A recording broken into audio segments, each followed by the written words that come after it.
And we're on. We're on. It's good. What is good?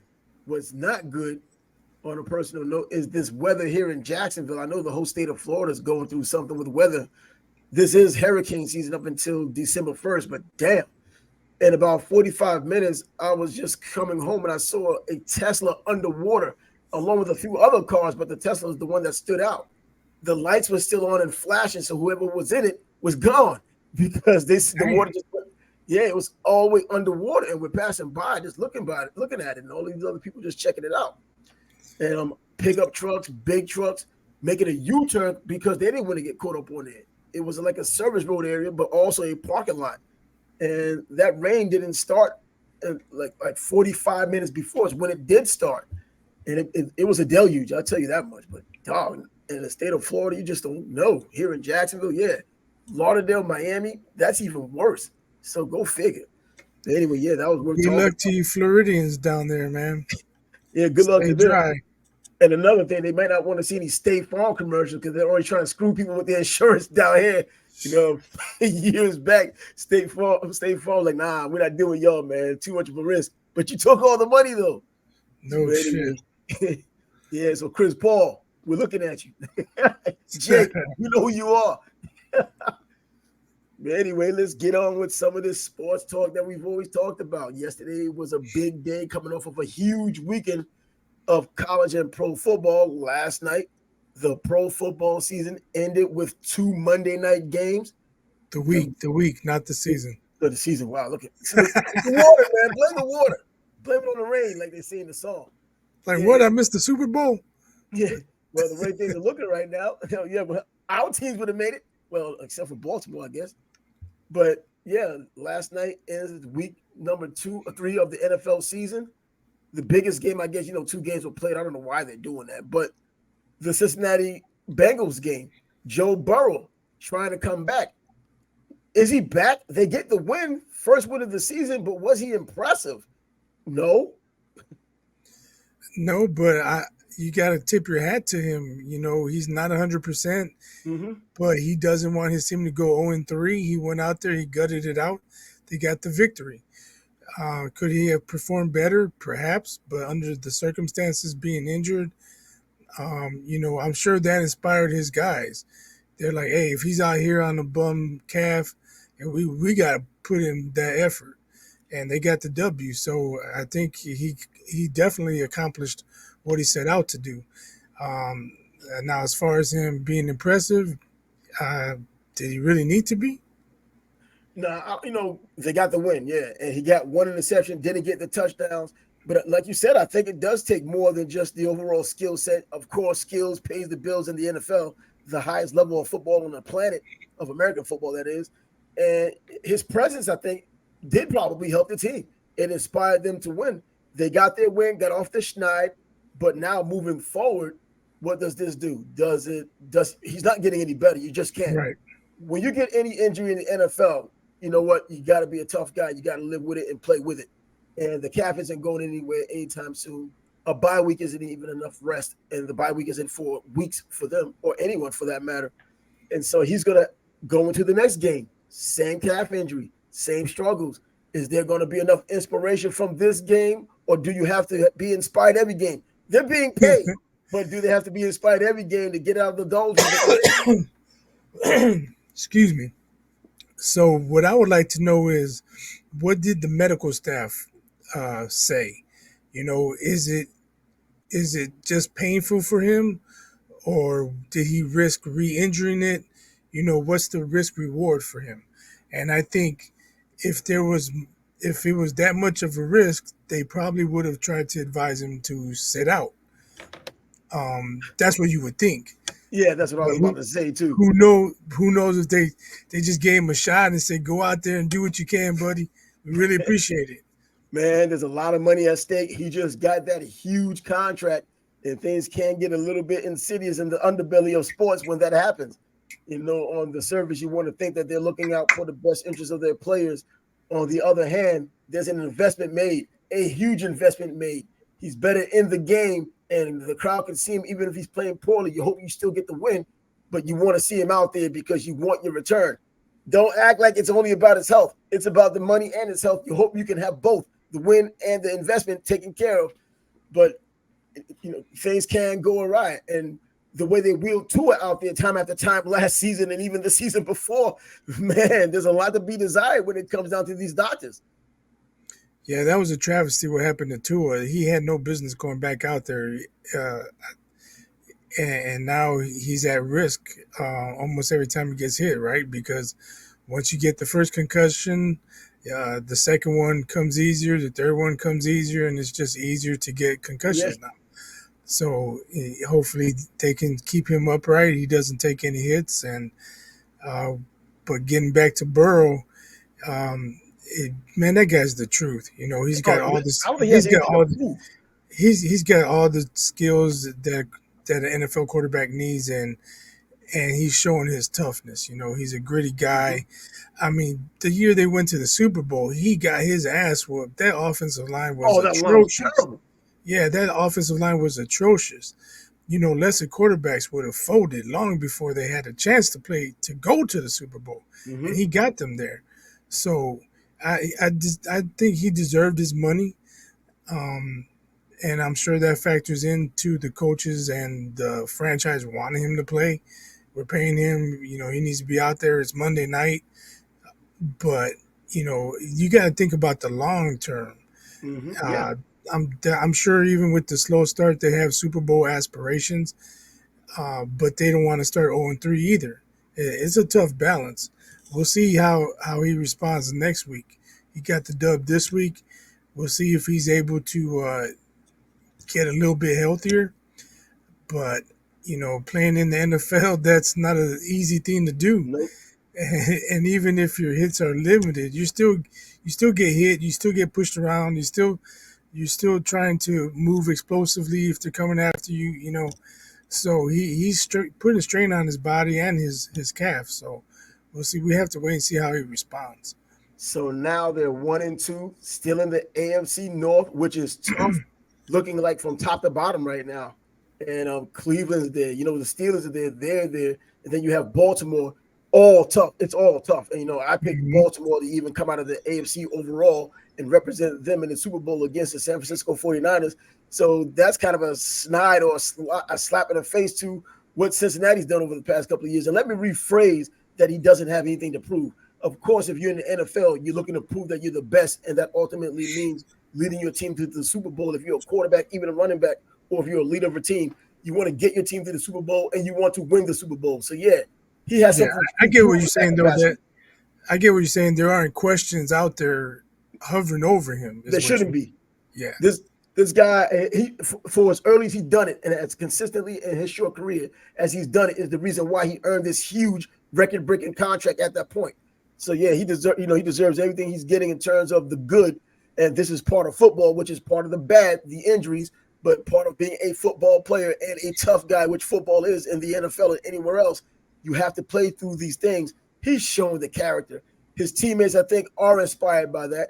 I think he can continue to inspire them by showing up to practice, showing the improvement, and ultimately, getting them back on track. It's a tough order because there's a lot of good teams in the AFC in particular this season. So he'll have his work cut out for him. But if there's anybody in the league who can do it at this point in this generation of football, Joe Burrow would be at the top or somewhere near the top or top three of quarterbacks who can get it done. Right. I agree with that. Yeah. And, the other game that was played, you had Tampa Bay and the Eagles playing. And Baker Mayfield was looking good, and I think last week you said when I was like, "Man, Mayfield's back." Pump the brakes. Nah, that's the Bears. Now, I don't know, man. 300+ yards, bro. He's back. No, and they took the keys away. He's not back. What's going on down in Tampa, man? A rough day for him. My biggest takeaway, as far as the Eagles are concerned, is if anybody thought Jalen Hurts was going to regress, or last year was a fluke. He looks like the same Jalen Hurts to me. I said he could read defenses. There's no question to that. Lamar Jackson, I'm still saying he can finally read defenses, but this is so far into his career. He should have learned that years ago. Jalen Hurts, 1 week he looks like he's reading the defenses, he's picking you apart, he's doing what quarterbacks should do, and adding that extra element of running the ball, not making it his primary weapon. And then you get games like yesterday where he still wins the game, but then you have DeAndre Swift, who no one could have predicted was playing this way, not only this week, but also last week, giving you a precursor to what's to come, probably for the rest of the season. It really helps. He has weapons, probably perhaps the best offensive line in the NFL.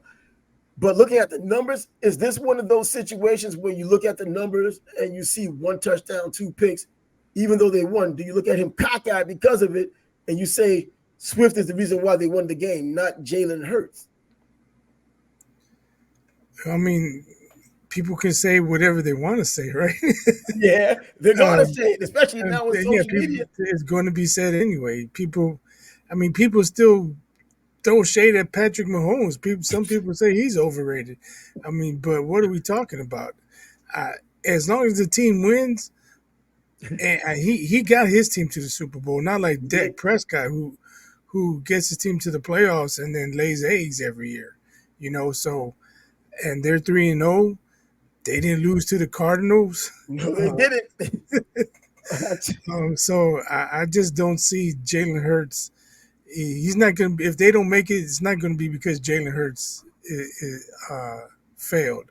I just think they have a lot of weapons on their team. They still have a damn good defense. They can get after the quarterback even without Javon Hargraves. They could do better with him because he's doing his thing out in San Francisco now. But Jalen Hurts, I think he's a good quarterback.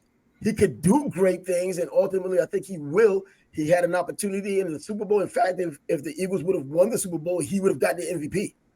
And so look at that Super Bowl game. He had the fumble return for the touchdown, and a lot of quarterbacks would have folded. Rex Grossman, young quarterback, in that situation. But he came back, and man, he had his team in it. And as you mentioned, he would have been the MVP. But 15 did his thing. But if there were 2 more minutes on the clock, maybe Hurts would have had the last laugh. Yeah, I think so. And the way he was playing, he just happened to be in the rhythm. And it comes down to that a lot of times in the NFL or even baseball or some other sports.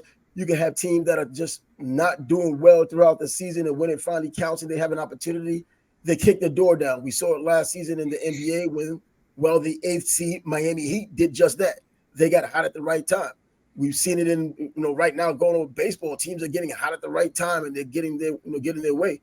And so now in the NFL, you can be in a situation to where it gets hot. Hockey-wise, you saw with the Florida Panthers all season long. I went down to one of their games. I was like, ugh, what a damn terrible team. Well, hell, they get to the finals. Come on now, as an 8th seed. So, yeah, that happens in sports, getting hot at the right time. But Jalen Hurts, I think, he's a good quarterback. Is he one of the elite quarterbacks, would you say? Or because he got to the Super Bowl, which is a team sport, did he stand out as that guy? Or did people always talk about that line or always talk about that defensive line when they went out there? I'd say he's in the upper part of the second tier right now, but he's ascending. Huh? Higher than Dak Prescott. Oh, yeah. But he's ascending, right? So he could be in the top tier by end of the year. The one thing I'd be concerned about is it's a 17 game season. Yes. Starting out 3-0, that doesn't necessarily mean much. It just means you're off to a good start. At some point, all teams don't play their best. After 10 games, they might be 7-3 or 6-4. And then they catch their stride down the stretch and finish 12-5 or something. You want to be hot at the end of the year, not at the beginning of the year. That's right. But 3-0 is better than 0-3 any day of the week. So any day, you get money in the bank, and you can kind of afford some injuries that are likely to happen in a longer season. Mm-hmm. And you could probably use that as a buffer early on, so things aren't as bad moving forward. But I think DeAndre Swift being added to the team, he was with Detroit. I was expecting good things from him coming out of Georgia. I thought he would be that guy, but I thought with Detroit, when they made the trade, I thought Detroit got the better of that deal because they got rid of him. Man, I guess I'm wrong. That's why I'm not a GM. So now he's down there, and I told you, be careful with those Lions, man. They're the Lions.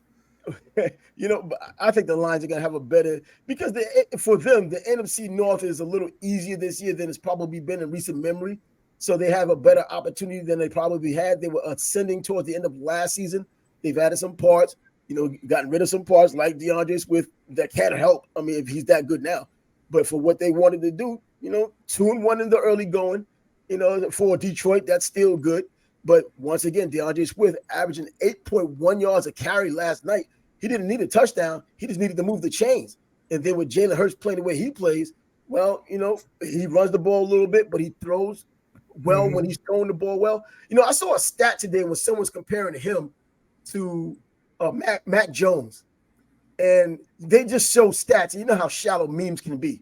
They're shallow. They're showing all the comparative stats. And it's favoring Mac Jones. And then they put something, I guess, boldly and a running threat. And Mac Jones is actually doing better running the ball right now than what Jalen Hurts is. There isn't really any comparison because, first of all, it's all about who we think they are. And they are 3-0. And what do we think about the Patriots? They're 1-2. Only because they played the Jets yesterday. They could have been 0-3 if it's any other team. I can't even see Arizona anymore.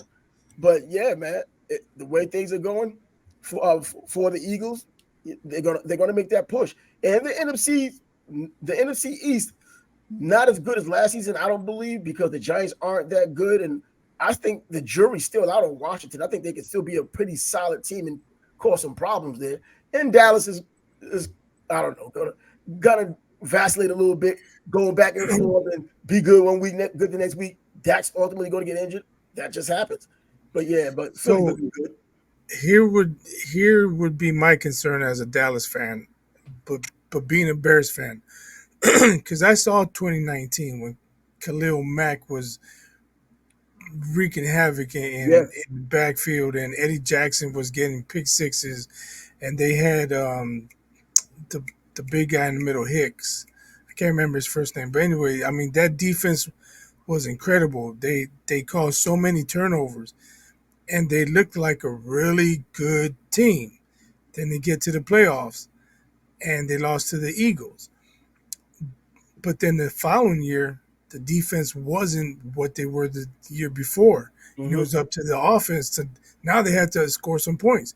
The defense isn't getting the ball at the 20-yard line for them to punch it in real easily or get an easy field goal. Eddie Jackson's not getting pick sixes now. That's points off the board. Now they have to drive the length of the field. And if Dallas's defense is going to be inconsistent like that, that's going to put a lot of pressure on Dak. And you know what happens when that happens. Oh, yeah. Either injuries or a bunch of picks or both. Injured while throwing a pick. So he's still trying to keep it at 10 or less for this season. And, so far, so good, only because it's been just 3 games. I'm not going to pile on the Cowboys or even pile on Dak. He put himself under that pressure, saying that he's not going to throw a certain amount of picks. And, people out there hawking him down, looking for those picks because they know he shows a little bit of a propensity to do so at the most inopportune time, which is anytime you throw a pick, it's inopportune, unless you're throwing a Hail Mary trying to do something before the game is over or halftime. Speaking of bad quarterbacks, well, guess what? The Jets do it again. We already have a bad quarterback on our roster, but guess what? What's another one? Bad quarterback, 2 bad quarterbacks, Trevor Siemian. So now, the theme of the day is going to be the same as it's been with Dak, and Zach. Man, all the bad quarterbacks kind of rhyme. But Zach Wilson, Trevor Siemian, they bring him in. They turned down, as I've mentioned yesterday, they turned down Matt Ryan, who I didn't necessarily want anyways. But then they turned down Carson Wentz, who I did want. And then they bring in this guy. It might be a money issue. I didn't even look any deeper into it to see if it was an issue because, for the reason they didn't sign him. Joe Namath, Jets legend, and the last real player to touch a Super Bowl for the Jets, he said he's done with Zach Wilson. And sometimes in the New York area, if you live up there or you're around there, when Joe Namath speaks, they kind of listen. He just said it yesterday. Simeon was signed today. What's the deal with that? I mean, but come on. I mean, he's been with the Jets before, so that might add something to it. He's been on the Jets roster before, but that's before this current coaching staff was there. So I don't know. I don't understand the signing. It must be a money issue. We talked about it yesterday. You mentioned it today. Zach dropping back again. If Carson Wentz calls you, then I'm pretty sure he's open to a favorable A deal, right? favorable deal. Just I wants to get mean, out there. a deal is better than no deal, no matter what it is. Is he going to hold out for more? Oh, that's not enough. I'm not playing. No, whatever you can afford, I'm sure he would accept. But you mentioned Simeon's been with the Jets before, And although, everybody else. although not with this regime. Um, I don't know. Somebody has familiarity with him if he doesn't have it with the coaching staff. I don't know. But It doesn't make sense to me. with Zach Wilson being who he is and who he has been the last 2 seasons, now this is his third season with the Jets. I'm waiting to see what Trevor Siemian can do. I'm really believing that, bro. I'm almost at the point of anything is better than Zach Wilson right now. Justin Fields would be Or, better than Zach Wilson right now. or could it be they want to bring in somebody to just to send a message? Hey, we'll replace you, but not somebody that is going to replace him and they lose him. I think they want him to be the guy for whatever reason, man.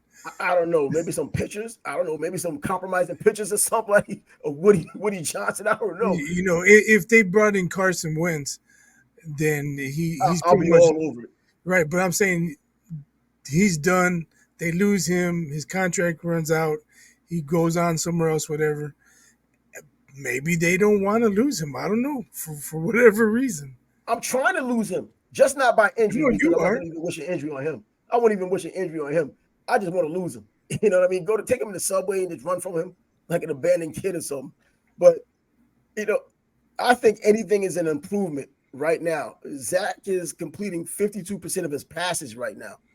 And this is his third season. We've already seen enough. Joe Namath said it. I've seen enough of Zach. Jets fans have already said it. It's just that Joe Namath has the public forum to say that. And sometimes people do listen to Joe Namath, at least up there. He's not the GM, but a lot of times when Joe said something, things mysteriously happen under the ilk of what Joe was saying. So this happened as well. I'm just thinking anything is better than Zach Wilson right now. And if he gets 55% of his passes completed, it's better than Zach Wilson. You know what's crazy though? I didn't read it. I didn't have time to read it, but I saw a headline saying somebody leaked Colin Kaepernick's letter to the Jets. Like, I guess he knows he's blackballed, or it's been years. Who wants him? But he wrote a letter to the Jets supposedly. I don't know what was said, but I'm sure he's making his case on why they should give him a shot. No chance.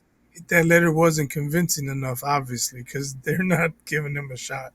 I wouldn't want him on my team, not only because of. I'm just saying, man, that guy wants a shot bad, man. I'm sure. Well, if he wanted a shot bad, he would have just opted out of the contract that he did have. Back when he supposedly still had something left. Now it's been so many years, he obviously doesn't have anything left. We're talking about how Jalen Hurts is ascending. Well, you're talking about now a quarterback who's on the way down in a major way when he still had something left. Now you're out for all of these years and you look, you're causing distractions. I understand the political part of it, the social part of it, but it has nothing to do with football. And when you get back and you don't do well, you'll just claim again how someone prevented you from doing your best. He's done that before when he asked to be tested or asked to asked to have a workout, and then he goes somewhere else that workout, and he makes the NFL look bad, or the coaches who came or scouts who came to watch him. Enough of the Colin Kaepernick. I don't even think he's even a point of contention right now. He's just a footnote in history that we can talk about when we have nothing else to talk about. But and right now, Trevor Siemian is more to talk about than what he would bring to the table, because I just don't think he'll be a good fit for the Jets or anybody else in the other 31 teams. Cam Newton, would that be a possibility? He was on the way down going into this season. I mean, it's been 4 or 5 seasons since he had a 500 touchdown to interception ratio. So yeah, we saw him on his way down. And when he was at his best, he was nice. He just hasn't been in it quite some time. And he throws a lot of interceptions. His completion percentage was never high anyways. It's only getting worse as you get older and the longer you stay away from the game. I'll deal with what we have right now. I would still like Carson Wentz. Or, you know what, even after last Sunday, I would have liked Jameis Winston if there was some way to swing a deal there. But there isn't. But we have what we have right now. We can move on from that. But I tell you, and Aaron Rodgers, even though he's injured, he still wants to talk about the Jets, saying the Jets need to hold their poise because he sees everything unraveling now. He had that honeymoon stage. Now he's getting to see the real New York. And so now you've seen how things are just falling apart and people are turning against the team like they've always done. Is he Especially when still dumb is moves he like this are still made. hang is he still hanging around the team? Because if he is, or if he wants to be an influence, a positive influence, get his ass in the quarterback room. Help out Zach Wilson, man. You know what? I don't even know what the rules may be for something like that because a lot of times when players have injuries or have surgery, they're not allowed in the facility unless it's some type of rehab or whatever, I believe, because of staph infection. I've heard that a long time ago, and I wonder if that's something that's a thing or just some clubs practice that as some out of precaution, with big investments. So I don't know. So, even on the phone, speak to these dudes if you can. We have Zoom now. We have all these other Zoom, exactly. There's Zoom exactly. Do a meetings. Zoom call with these quarterbacks if you have to and explain. But what was he talking to him about since he was signed by the Jets up until he was injured playing for the Jets? I mean, if Zach could not absorb what Aaron Rodgers was putting out then and didn't absorb what was given to him over the past two previous seasons, I mean, this it's just I'm not just saying. quarterbacking isn't for him. I'm He just may saying be the new Jacob State Farm. he's making comments from home saying, "Hey, keep it together." Isn't there something he can do to help out? Well, he's just saying. I guess he's just saying that because he's seeing this thing come apart and all the pressure coming down on Zach, which he had already before Aaron Rodgers became an option. But anytime you play in a city like New York or Philly or Chicago, the huge cities, you're gonna get it from the fans. You almost can't make them happy. It's like a Yankee win and they're at the parade, and then the next day someone's on the radio complaining, "They better repeat." Come on, man, the next day. So that's just what you're going to get there. So Aaron Rodgers is seeing how it is, and I think he's just throwing his voice out there. So it probably can deflect for Zach. But I think in Zach's head, he knows what the deal is. As soon as his contract is over, it's not getting renewed. There is no option. They're not picking it up. So I heard on the way home from work today, I heard Chase Daniels was on Chicago radio. And I guess he has a YouTube channel where he breaks down film of different Mm-hmm. quarterbacks. And while he was talking, people text, they tweet to the show or whatever, and he's saying nobody's open. It's not Justin Fields' fault. He says there's like 5 or 6 plays that Justin would want back, and a couple of times he held on to the ball too long and he took sacks. But he's saying for the most part, he said, but he only broke down the first half. He's like, there's no point in doing the second half. It was 30-something nothing or whatever, and it's garbage time. But he said the first half, it's not all Justin Fields. He's saying he doesn't have anybody to throw to. And he said he made it. I must have changed the channel by this time. He threw a pass down the sideline that DJ Moore dropped. Yeah, And I saw that one. It was a he national says game. I a saw lot, that a one. lot of times, with quarterbacks who are in Justin Fields' current situation, it could be mental. If DJ Moore catches that ball, now he's feeling good. And Yeah. okay, what's the next play? Maybe it's another one. Or now he feels like he's on the road, but he dropped it. Oh, it's the same old defeated feeling. I don't know. He was getting trashed by the texters, but he was like, just go to the YouTube page, watch it. I saw that part there where DJ Moore did drop that pass. He had a nice step on the defensive back. The ball was right there. DJ Moore typically catches those balls. It went right through his hands. Not even his hands. He tried to basket catch it, and it just slipped right through the middle. And I was like, "Are you kidding?" And it was a nice big play he could have made. And yeah, I can see how that could take away from a quarterback who's already struggling to make things happen from receivers who may not be open all the time, or someone like Chase Daniels who could see the idiosyncrasies of a real offense and know what to tear apart, rather than someone just watching and thinking they know what they're talking about.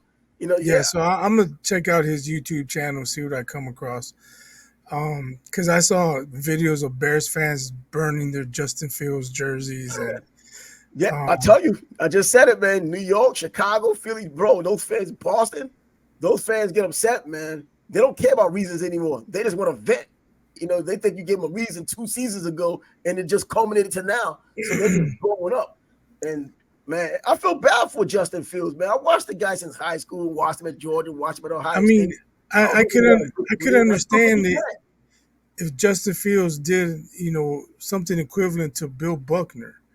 Yeah, oh man, that motherfucker, yeah, burned his jersey because he blew the Super Bowl. But Regular season games, getting your jersey we burned. we were only expected to win maybe 6 or 7 games this year anyway. How bad has he let us down? Man, fans are going to be fans, man. They're emotional, man. And I understand. I like to think it's just a Northeastern thing, but when you have teams like the Bears, flagship teams of the NFL, the Bears, the Packers, well, the Packers fans don't typically, I don't know, I never heard of them really going that far. But I can understand with Chicago, man, the history, the legacy, everything that comes with it. And then you have this, and even if they're saying just 7 games, you need to get to one first in order to win that first one. Yeah, And they're believing it's him. And from afar, you could see it and be like, man, it probably is him. But then you get someone like Chase Daniels who could break it down, who watches the film, knows what's supposed to happen, knows what shouldn't happen, and he can give you a much more detail than your naked eye can give. And he's telling you, no, it's not his fault. and They're at this point now, they don't want to hear him. he says you can see Justin. He goes through his first progression, his second progression. Nobody's open. Oh crap! I better run it. Um, I don't know. And based off the angles on TV, you don't see the receivers downfield until No, the you pass don't. is thrown to them. So I can't sit at home and say, "Man, that nobody's open," or "That guy's wide open, throw it." Once in a while you might see that, but not consistently. So yeah, I'll probably be checking out his YouTube channel, seeing what I can find out.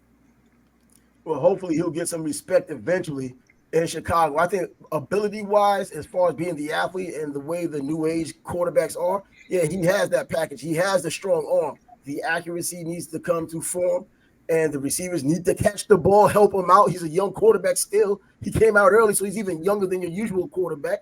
But I hope he does get respect eventually. But that respect comes with winning, being a bit more consistent, even in a losing effort. If they could see him completing some passes and showing some progress in the passing game in particular, maybe they'll come around and not be as mad. They can stay mad, but not as mad as they were. But another someone, yeah, another thing he mentioned was when he was playing, they would get 2 plays, a running play and a passing play, based off what they saw from the mm-hmm. defense.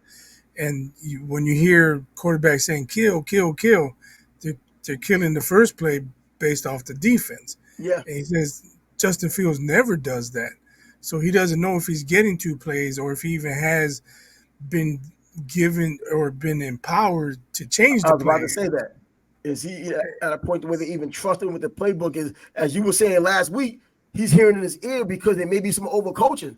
They're giving him the play, but then he still have to hear in his ear, watch the safety, watch the safety. Bro, I'm Yeah, supposed to know this and learn this from freaking film study and practices. I'm supposed to know this already. You're reinforcing it, probably getting in your feelings a little bit, thinking that, man, this guy thinks I'm stupid. I can't figure this out on my own. And then you confuse a young kid. it's just frustrating because they run every first down, and I say 60-70% of the time it's for 1 or 2 yards. Yeah, I've seen that part. So if the defense knows you're running it, kill the play, kill. Yeah, and use that second play. If you don't have it, just run. Tuck Right. and run. He I has mean, the why do we ability. why do we want to run straight into an 8-man box? And those guys move fast down there.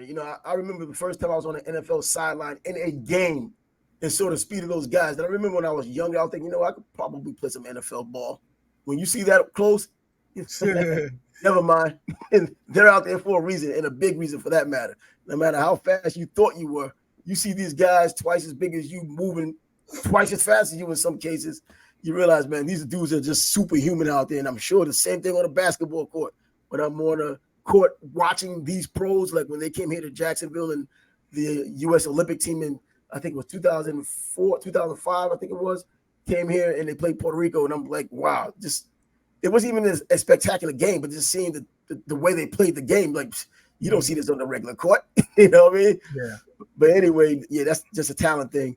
But Just real quick, speaking of basketball, I was in Indianapolis, living in Indianapolis when Allen Iverson was a rookie, yeah, and Philly came to town, and me and my homies like, hey, we'll go check out the Philly game. They'll check out Iverson, and the Pacers were decent then, and of course Philly had the #1 pick, so they were kind of weak, but Iverson was doing his thing, and I think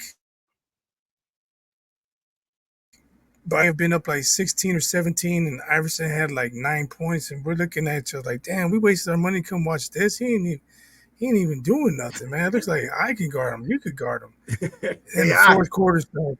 Then the fourth quarter started. AI was like, fuck the bullshit. He ended up with 34. cutting He it dropped up. he dropped 25 in the fourth quarter. They lost by 2, but that's what we paid to come see. You know And what? you see the difference. I don't know what happened the first 3 quarters, but he was in his bag that fourth quarter. He And probably man, said exactly what you said. Fuck the bullshit. He went out there and got it. And whatever coach had going on, forget coach. I'm getting out here and just get it. right? But man, to see that fourth quarter, that was something else. And AI, one of those players, man.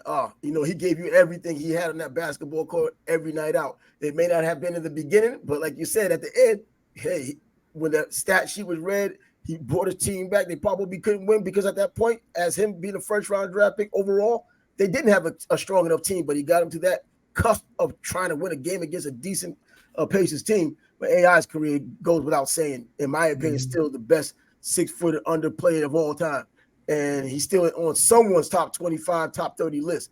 I think top 25, you think? Yeah, I would have to give it some thought, but just off the top of my head, definitely, I think so. Yeah, because people talk about him being a ball hog and never winning anything, but the only reason why Philly got themselves to a damn championship was him alone, pretty much. Look at that roster, man. Who else does Yeah, that? Kyrie Irving? You think Kyrie Irving takes that same roster in the same place? hell Come no. on, man. They don't even get that one freaking LA that they got if he was there. Yeah, and I don't know if you remember that playoff run. They went up against Toronto, and it was him against Vince. They were dropping 50. Uh, Iverson would drop 50 game 4. Carter dropped 50 game 5. Iverson came back, and there was controversy because Vince Carter wanted to go to his graduation the morning of game 7. Oh yeah, I heard about that. I remember that. I And remember that, man. then I he remember missed that. the game winner. And people were saying, well, if he didn't go to Yeah, graduation, exactly. come Revisionist on, man. It history. was just a jumper. He just missed it. It's not like it was short. It was a little bit long, actually. It was straight on. It was just a little bit long. If memory serves me correctly, that's how I remember it anyway. But you can't say he would have made it if he didn't go to graduation. Come on, man. Everybody look for an excuse, man. If they don't get their desired result, everybody's looking for some type of excuses to do whatever. But They want to yeah, say Iverson whatever, had to man. carry Fit their that little team. narrative. Iverson had to carry that team. Vince was no joke that playoff series, and neither was Iverson.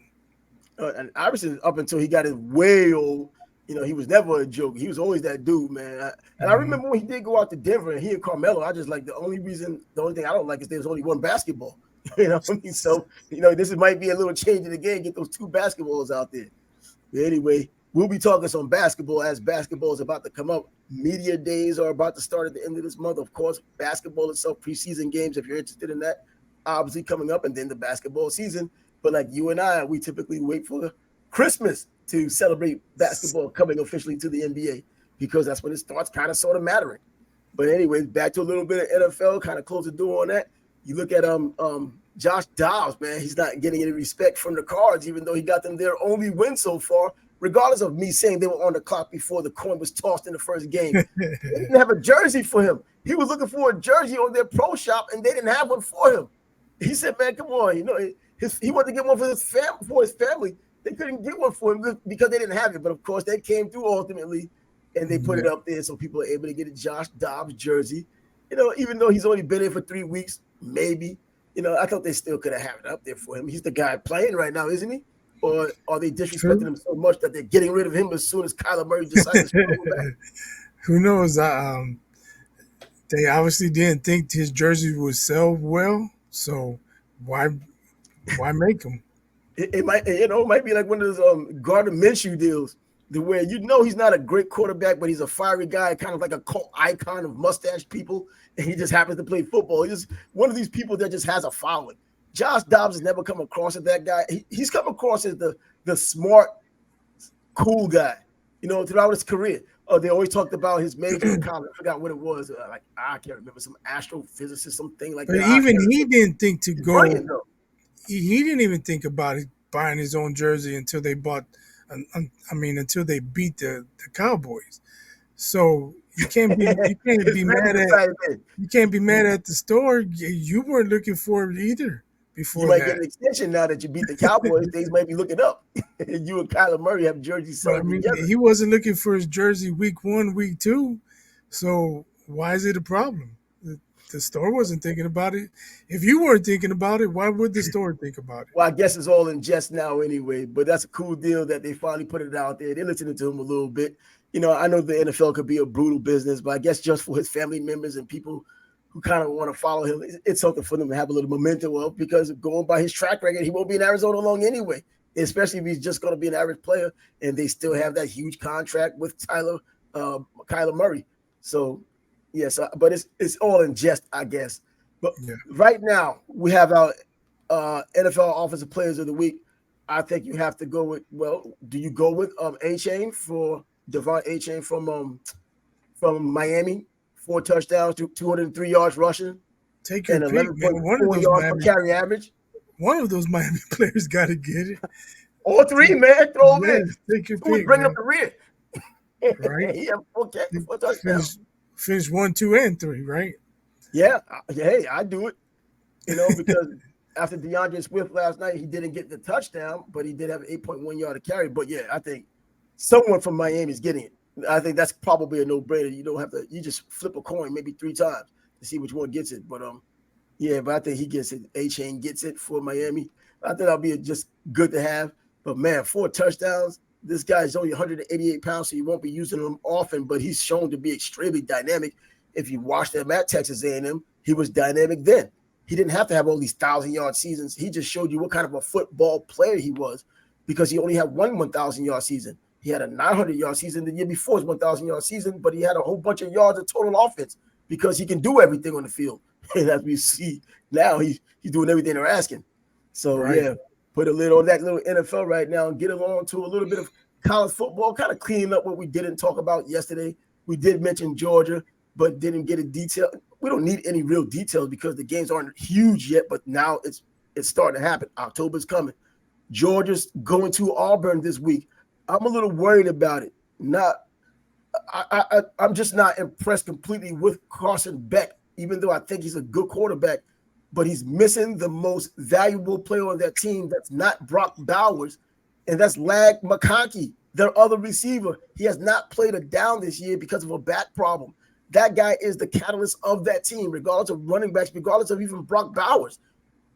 Lag McConkey, he's an explosive slot receiver who catches everything. He's that little pest out there who catches everything. He'll go to the NFL, be like a 4th-round draft pick, and be a pain in someone else's ass in the NFL.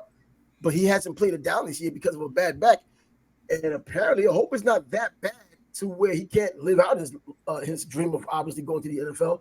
But he needs to be here now to play. But if he's not there, there must be a reason. I don't think he's sitting around waiting for SEC play. The oldest rivalry in the Deep South, Georgia, Auburn, this weekend. Back issues are no laughing matter, man. I injured my back when I was 22. I've been dealing with it ever since, man. They don't go away. Right. It might feel better one day, but then you turn the wrong way and bam, you're re-injured all over again. You're back at ground zero where you started from after initially injuring it. So it can be very difficult. Now, as far as Auburn, they're not really Auburn. No, they're not that good yet. Right. They'll be good. So I wouldn't be concerned. I mean, it is an SEC game. And it is the oldest rivalry in the Deep South. Auburn is a big school. Crazier things have happened. Appalachian State, But I don't think Georgia has anything to worry about this weekend. It's going, in my opinion, it's just going to be closer, not only because of the element of the rivalry. I just don't think Georgia's really been in sync. I watched them play a couple of games this year, and I'm not expecting them to look like Georgia from last year or even the previous year. It's almost like a little bit of Alabama action. It's just that you do have a seasoned quarterback who can play quarterback for this team. It's just that he's not playing quarterback to the level. I guess I got a little spoiled, not even as a Georgia fan, but as a fan of college football, you get spoiled with someone like Stetson Bennett playing the way he has. And you listen to his story of being a walk-on and fifth string and all of these other things that came with him, ending up where he ended up, going to JC, coming back to, coming to Georgia, and then winning 2 national championships. That's folklore. And then you get Carson Beck, who's from here in Jacksonville. I watched him play at Mandarin High School. He won a state championship here, but then not progress, at least what I'm seeing on the field. You look at the stats, it says one thing, but when you're looking on the field, man, those throws that you saw Stetson make, or even Jake Fromm years ago make, I don't think he's making them the same way. Maybe I'm seeing something different. Maybe they step it up more with the rivalry on the line, on the road, which is a big deal in the SEC. A lot of places, but the SEC, in my opinion, in particular. I'm just a little worried about this game. I'm expecting to be a lot closer than some people may expect it to be. As far as Auburn being able to hang with him. Hugh Freeze is back in the SEC, and it could cause some problems. He always has something up his sleeve. I just thought I'd throw that out there because Thursday will be our boxing show, so we won't be talking college football going into the weekend like we typically would. So we'll have our boxing live stream with our panel. Are we off tomorrow? Yeah, off tomorrow because I got to go out of town. Okay. I didn't things pop up, I guess. Yeah, man. So I'm like, man, and trust me, if I didn't have to, we're doing this. If I could do it on the phone, I'd do it. But it doesn't, this time around at least, it's not giving me the opportunity to do it. And then also this year, right now, do you have anybody in particular you're looking at for the Heisman Trophy? Michael Penix is now starting to look nice to me. I know Caleb Williams is out there, the defending or reigning Heisman Trophy. He's in the Heisman house now, the Heisman Trophy champ from last year. But Michael Penix is looking pretty nice. I mean, I don't see a lot of other players like that. The quarterbacks seem like they're ruling the roost right now. Right. I was thinking, Bo Nix looked good on Saturday against Colorado. Our guy, Marvin Harrison Jr., I think he's pretty much out of the picture. He would have to go absolutely nuts the rest of the season. Insane, yeah. Yeah, I just don't see that happening. Right now, I think it's still early to tell. There's nobody who has really stood out besides Caleb Williams, besides the quarterbacks, as you mentioned. Yeah, and Michael Penix, coming from Indiana University, going to Washington, 16 touchdowns now, 2 interceptions. He's lighting it up. And I'm like, I didn't believe in him too much, but I'm looking at this guy. He's making the throws. I know the Pac-12 is about finesse. And, they hit, of course. They play football, but they're about finesse, just like their high schools. That's why their quarterbacks are so college-ready coming out of high school. Their sophistication in their offenses. Same thing here. He's not a traditional Pac-10 guy, Pac-12 guy. He came from the Big Ten. He's there just lighting it up now. And right now, if I had to pick one guy, he would be number one so far. And he'll have his opportunities, and he's carrying Washington right now. But, yeah, early going for the Heisman Trophy, if you wanted to have 2 players, it would be 2 quarterbacks right now, Wayans from last year and now Penix. And so, yeah, and then also, as far as teams go, we're talking about the top 4 teams for a while, and they're kind of changing these days as we're going. But Penn State, the number 6 team now, beating up in a big way Iowa. I think under 80 total yards for Iowa in the entire game. Cade McNamara, former quarterback for Michigan, who left because he's upset that J.J. McCarthy is starting. Well, we see why J.J. McCarthy is starting. He's not a good quarterback. I've seen him play. Yeah, Penn State on the road or Penn State at home. At home, yeah. On the road for Iowa at night is that's no easy task. And Penn State was rolling. They had everything going that night, and they made it very difficult for Iowa. Basically took them out back. Yeah. Saturday was a day to take teams out back if you wanted to. There was a lot of woodsheds being built and a lot of woodsheds being used because of it. But this season may be a year to where the SEC isn't the dominant conference. Yeah, they have a lot of teams now in the top 25. It was the Pac-12 before the Pac-12 lost 2 teams because of friendly fire. They beat one another and threw 2 teams out. But I think the Big Ten is, after seeing Ohio State play the way they had defensively, and that offense that finally stood up when it needed to, the Big Ten, then you also have Michigan, those 2 teams alone. But then I never with Cade McNamara, I just don't believe in Iowa. Their defense is always going to be what it is, but his offense doesn't give them the opportunity to rest. But I can go with the 2 big teams, like the SEC is top heavy. I can go with the 2 teams in the Big Ten to go against anybody, Ohio State and Michigan, Ohio State, whichever one. Yeah, as far as Ohio State, and beating Notre Dame as they did, that could potentially springboard them to a Hmm. higher level. That was a big victory. They needed to score late. They got it.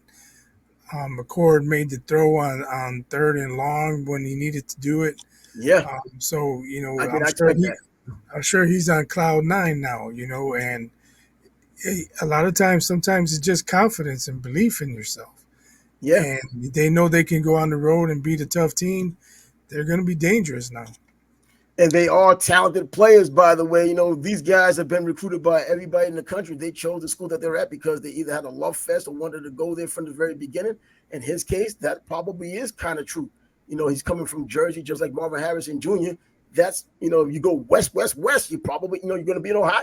So, yeah, that's a big deal up there in that Northeast, too. You get Penn State, you get Syracuse, you get Ohio State, you get Notre Dame. So I think they've seen a lot of that growing up to where, and, they see Rutgers, too, but they ignore them. But they see Ohio State, and they probably go there when there's an opportunity. Both of them did. That Ohio State team, I'll put them against anyone right now. And I have a friend of mine who's a huge Bama fan. He was like, they're getting it back together now. No, they're not. As long as they have both three quarterbacks, they're not. It's just not going to happen against the better teams in the country. Beating Ole Miss isn't doing anything for me. Lane Kiffin can say what he wants. He still has the team that he has, and they're still playing in Tuscaloosa. But anyways, Yeah, I had my eye on that game. I wasn't too impressed. I was watching the Florida State Clemson game, but in exactly. between plays, I look over and it was tight for a long time. And as I mentioned yesterday, I play here, I play there. Ole Miss is right there. Exactly. But he's a diehard Bama fan, so I'm not expecting the truth to be within 10 miles of him anyway, when it comes down to speaking about his team and being objective. But anyway, you mentioned about Florida State playing Clemson. Well, this week Clemson's going to Syracuse to take on the 4-0 Orangemen. Syracuse 4-0. Dino Babers has his team again, playing well early. Now, do they fall apart like they've done last season? Or do they go, have that big season I think they had in 2019 or 2018, I think 11-2 or 11, somewhere around there. But yeah, they're getting respect.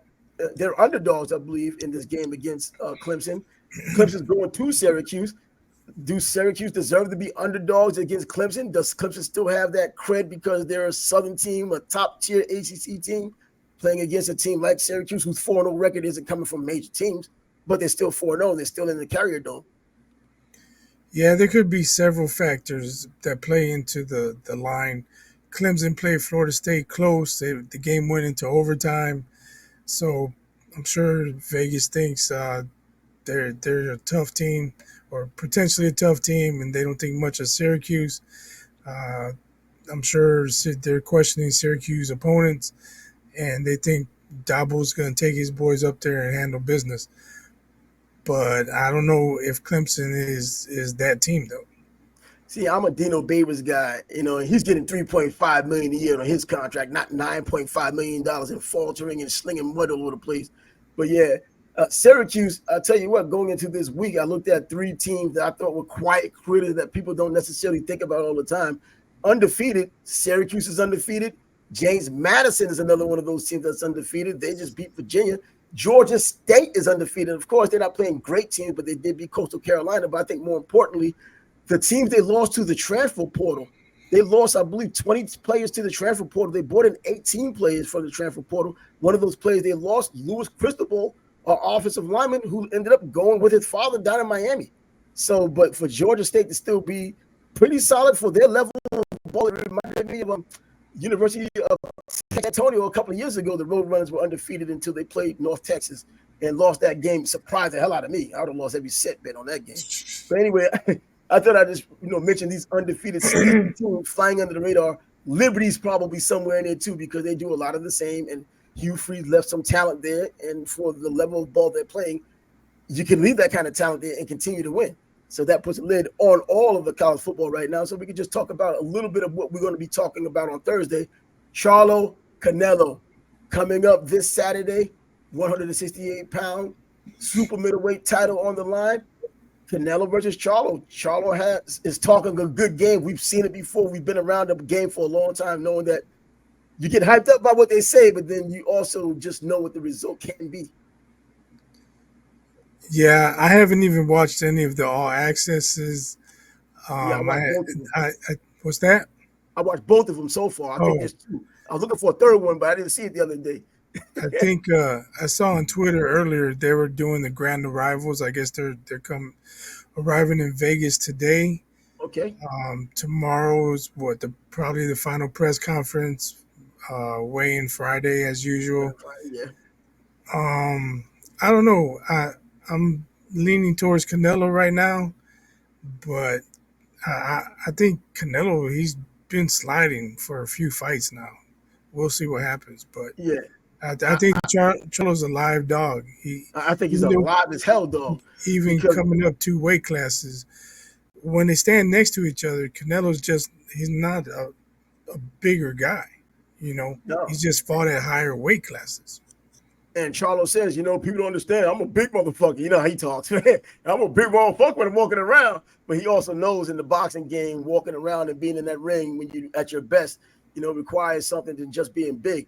But I think talent-wise, he can, get the job done because he has the legs to move around. He has the sharp skills. I think his undoing and his biggest problem is his heart. He doesn't get enough credit for it. He and his brother, they want to sit there and scrap with you when they don't have to. They have skills to beat you from the outside if they can, but they get hit hard. They listen to the crowd react the same way like Earl Spence was talking about how they respond on social media. They just can't, you say anything about them, they just got to get you.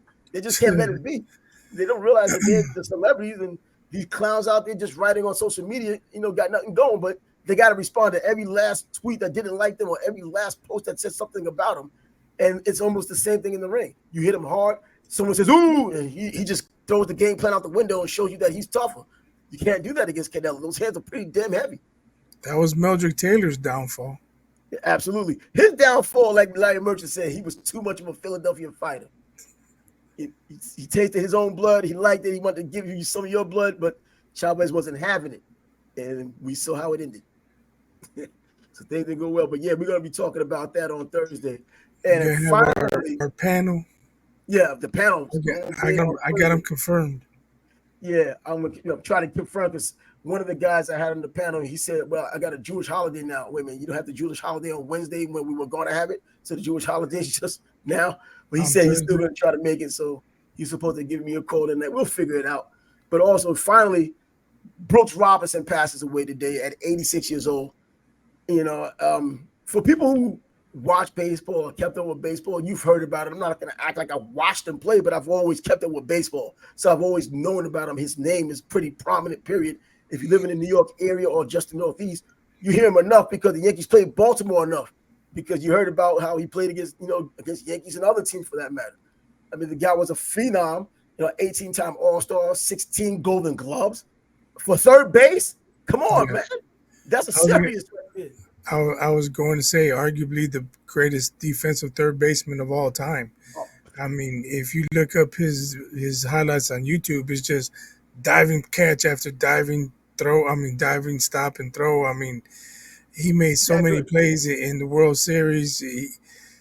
They didn't come up with a nickname for him like they did Reggie Jackson, but I mean that man was a vacuum over there at third base. They did. They called Mr. Hoover, man, the vacuum cleaner. Did they? Okay, I see. Yeah, I didn't hear Mr. that. Hoover was one of the names they called him. There you go. He was a vacuum. Like Sesame Street, Mr. Hoover, but he was cleaning it up.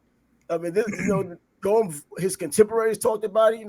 If you had grandparents or people who watched him, if they watched baseball, his name came up. And unfortunately, I looked at a few posts with people talking about him passing. And people just say, I thought he was black. Bro, seriously? I mean, that's the last thing I thought about. But, man, you didn't know Brooks Robinson wasn't black? I mean, you just have to question their baseball knowledge. Oh, that speaks for itself. Yeah, they spoke for themselves in that one. I mean, the 1970s World Series MVP. He was the AL MVP in 1964. So his career lasted forever. And now... And the only thing I don't like about all of this, what's going on, he was voted in by only 91.98% of the voters into the Hall of Fame. And I say only because this is someone who should have been unanimous as well. There's always these anonymous clowns who think they're bigger than the game. And because they're hiding behind their anonymity, they can get away with putting crap out there and not giving these guys their 100% vote that like they should. So until you start naming these clowns, and that's football and baseball, to where you know who they are, so they can be held accountable for being jerk offs like they are, and not giving these people like that the 100% votes they deserve. Mariano Rivera's the only one with a 100% vote, deservedly so. But there are others out there. Babe Ruth, Joe DiMaggio had to freaking wait, bro. Come on, man, it's just craziness. But yeah, this is what's been going on in baseball. But Brooks Robinson passed away. Great player, the best third baseman of all time. There won't even be another one. The game changed too much to be like him anymore. Anyway, so yeah, 86 years old, passes away. Baltimore retired his jersey, the whole nine, and rightfully so with that. So hey, goodbye, Mr. Brooks Robinson. Rest in peace. Rest in peace. So that'll be it for us tonight, man. We kind of went through the litany of things, today, and we'll be back on Thursday with the panel to talk about some Charlo and Canelo fighting on Saturday, super middleweight championship of the world. And we'll have a panel that's going to know about boxing. No matter who's on the panel, we're just going to have boxing people on, and you'll get a chance to hear about it. So we'll have a live feed if you want to join in on it. So if you've gotten this far, be sure to look forward to our live stream. We'll figure out a time. We'll put a post up and let you know all about it. I'm Trav. I thought it was 8 o'clock. Your time, 8 o'clock. Oh, well, it can be any time as long as it's boxing. All right, so we'll be talking about that. I'm Trav. He's biased. We'll catch you then. Peace. Deuces.